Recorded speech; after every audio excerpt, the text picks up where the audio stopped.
Hey everybody, welcome back to the show floor. We are still live from the Shack News booth in West Hall. This is E3 Day 2, nearing the end, not quite there yet. I am your host, David L. Craddock, our long reads editor, and I'm joined by Terrence from Daybreak Games. Terrence, thank you very much for being on. Super excited to be here. Thanks. Love the excitement of E3 every year. It is. It's so electrifying, especially since they open it up to the public. It's a lot more crowded, but you can definitely tell the enthusiasm. Oh, yeah, right, because the public, this is what they're here for, right? They want to see the latest and greatest, and they're just excited to see what's coming up, right? That's right, that's right. So speaking of which, tell me a little bit about how H1Z1 has been going. I understand you had a very successful console launch just a little bit ago last month. So we just came out of open beta for the console, PS4, with H1Z1, and the reception has just been like humbling and absolutely stupendous for us. Wow. Yeah, I think the first 24 hours we were at 1 million players, and then we're up to well over 9 million at this point. Jeez. Yeah, and I just got word that according to the official PlayStation blog, we were the #1 download for the month of May. Wow. You know, for the free-to-play section. So yeah, Congratulations. just incredible. Yeah, very humbling. Love That's it. cool. Yeah. What was a little bit about the process of bringing H1Z1 from PC to consoles? Yeah, so when we started this, we knew that we couldn't just port the H1Z1 version from the PC to the console. We really need to make a lot of changes because, of course, the control scheme's completely different, right? And we also knew that the console base wouldn't really accept just the port. Sure. So what we did is we took a step back, and we kind of decided to, let's drill this down to the basic elements of what makes a Battle Royale game compelling.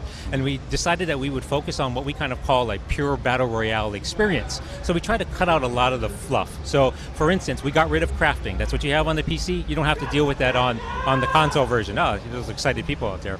Yeah. In addition, we got rid of the inventory pane. So you don't have this crazy grid where you're trying to scour hundreds of little icons looking for what you need. There's no inventory management really to speak of. There's just a quick, you use the D-pad to just kind of quick use items like medical kits and bandages, and then to select weapons, we just went ahead with a radio wheel, just like you have, for normal console shooters. Because again, that's what we expect the console shooters to, console players to be expecting. Sure. And then what we also did is we decided that we were going to actually increase the pace of play. So instead of 25, 30-minute match, on the console it runs about 18, 19 minutes max. Mm-hmm. So everything's a little bit sped up. And then we spent a lot of time to make sure that it's really easy to loot, because that's one of the primary activities that you're always doing in a Battle Royale, is you're always picking up things because you constantly need things, right? Guns, gears, helmet, etc., right? So we really made that fluid and quick on the console. It's surprisingly easy just to glance over a room, pick things up. Yeah. And then, we did other things like we made sure that there are a lot more vehicles on the map, because for H1, vehicles are actually really important. The map on the Z2 map for H1 is ginormous, right? Yeah, it's a 10K by 10K map, right? So a full 100 square kilometers. Yeah, the largest map in the BR space. So vehicles are really important, right? They allow you to move around much more easily. So we actually added a lot more to the map, and we actually put them on the mini-map and the compass, so it's really easy to find now and move around. Yeah. Nice. Those changes sound great. It's always nice to talk to a developer who doesn't just kind of want to, throw a pre-existing version onto a new platform. You have to tailor it. Yes. A lot of those quality of life changes sound like common sense, but I wonder, given that H1Z1 has been around for a while and your community is so passionate, yes, how much of a factor is feedback from the community on what they would maybe want to see in a version translation like this? Oh yeah, it's huge, right? We're always monitoring social, right? We're always out there working with the community. So for example, last week we just released a new weapon, if you will. It's called the Emp Grenade, right? And so I just spoke about how important vehicles are, right? So what we needed to do for the console version is we want to give players who may not have a vehicle, or may have a vehicle and they want to kind of counteract the advantage that the other player has, the EMP grenade.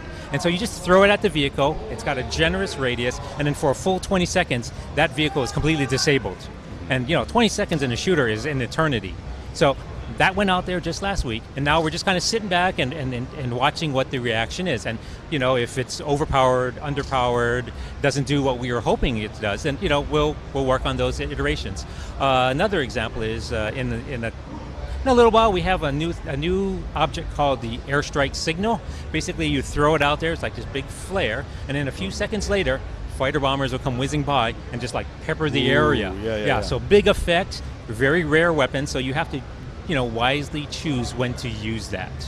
Oh, that's excellent. What has been besides the fact that you're hitting all these milestones, like #1 best free to download game on PS4, what's some of the most valuable feedback you received from your community since the console launch?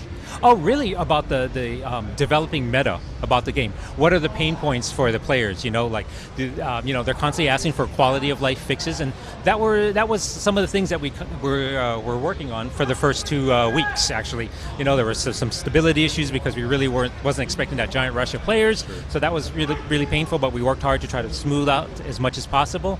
And then we did some quality of life fixes like, people want to be able to select where their weapon is on their weapon wheel, right? So we did that. We allowed people to drop ammo, drop med kits for their teammates. Wow. Yeah, so we did all those kinds of things. And likewise, now we're kind of seeing like, maybe they don't like the way the meta is developing in a certain way, then we will see if we can give them tools or adjust the meta. So it's, more what they're expecting and hoping for. I know one of my favorite things as a player is if the game starts on one platform, I always give it a shot on the next platform and try to decide which I prefer. Sure. Which are you finding? Do you really like playing the console version compared to the PC version? Yeah, exactly. Because I grew up on the PC version a lot. Cut my teeth on that, right? Ooh, those players are incredibly good on the PC version, just like insanely good. So I really don't stand much of a chance there, but on the console, I feel like I have a little bit of a better chance because it's a newer experience. I like the pacing for sure, and then one of the other things that I like about the console version is, again, we decided to take a step back and just make a pure battle royale experience, but we did also want to innovate on that space a little bit. Sure. And so what we did is we have these airdrops, and that's part of our actual weapon power progression in the game. So in the beginning, you just find pistols, shotgun, SMGs, really short, close-range weapons that are on the ground, but periodically the plane will come by and drop these military crates across the map, and then that's where you find your main battle rifles like the AK and the AR, and so they create these flashpoints because everyone obviously wants a better weapon, right? Right. And so you also have enterprising individuals who will decide to use those as honeypots, and they'll kill suckers like me who aren't paying attention to the danger around them. Yeah. So seeing this development, I think, has been really really interesting and engaging for us. That's interesting. And kind of on a parallel track, Battle Royale is kind of a hot ticket item these days. What's involved in trying to stay ahead of the curve, even for a game with as much clout and cachet as H1Z1? Yeah. Well, I think it's always looking at what everyone else is, right? Because what everyone else is doing, because we still think that right now this is really just kind of the first generation of battle royale as a genre, and we're really excited to see what number 2, the second generation is going to be, right? Sure. You just see everybody doubling down and jumping into the space, so we're excited to see where it'll go from here. That's awesome. Yeah. So we've talked a lot about the console version, which is thriving, and it's great to hear that. Thanks. How are things going on the PC side of the game? Oh yeah, so the PC side has its big upcoming release of what's the first map known as Z1. We went ahead and kind of remastered that. So what we basically did is we took the terrain and we went ahead and redid all of the assets, so it's much more performant, and it looks better. And for us, we did this because Z1 was really the original map that kind of really, I think, spawned a lot of this love of Battle Royale in general. And so we have a lot of our old fans who grew up on it, and then we have a lot of the new players who never got a chance to experience it. And so we really wanted to try to do this, bring them the new Z1 experience. And that'll be out actually in 2 weeks. Literally, it'll hit live on the 27th. So super excited to see both old and new players jump in and see what they think. That's excellent. So what else has kind of been happening in the PC community? Was there any sort of worry from PC players that they might feel abandoned or neglected with the console version coming out? I mean, besides the remastered map. Yeah. I'm sure that I'm sure there were people who definitely wonder about that, but they're really two separate teams. Sure. So I've been on the console team for a while, and I've just been focused on the console team. But we want to make sure that we do treat the PC players as best as possible, and continue to develop that.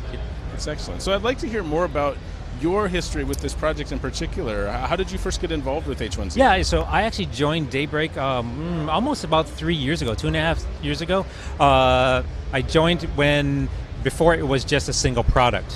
I was the lead designer initially for just as it was splitting into Just Survive and what became King of the Kill. Right. Yeah, and then I moved over onto the production side of things until H1Z1 launched, and then I moved over to the console side where basically I just been being the producer there and getting it out the door for open beta. Excellent. Yeah. What have been some of your favorite evolutions in the game during your time working on it? Ooh, man, that's a tough one. I have to really go back in the vault to think about that. You know, I think it was interesting to see the way our combat developed. I think it was interesting to see Z2 come out. That's the current map that we have now. Just all the lessons that we thought we learned on Z1 applied to Z2. Yeah, and then so I'm really excited to see kind of those lessons that we learned on Z2 reapplied to the old original map of Z1. Excellent. Yeah, Excellent. yeah. So I wonder, before we wrap up here, what are some words that you would like to kind of pass on to the H1Z1 community tuning in to check out, learn more about updates to the game? Oh, well, hopefully they're already following us on Twitter at H1Z1. Yeah. And again, please reach out to us on social, because we are really interested in working with you and developing the future of the product. Excellent. And just kind of to recap, you have new map on the PC version coming out 2 weeks. 2 weeks. Yep, 6/27. Excellent. And the new weapon for the console is the Emp Grenade. The new weapon just came. The EMP Grenade came out last week. Oh, okay. And then really shortly we'll have the airstrike signal. That'll be the next that thing. one sounds really fun. Yeah. I'd probably be in the same boat as you. I'd probably be caught kind of in the muck there. Yeah, exactly. It can be dangerous. Excellent. Well, thank you very much for coming on. I enjoyed talking with you. Yeah. And that'll do it. We'll see you again tomorrow for more developer interviews.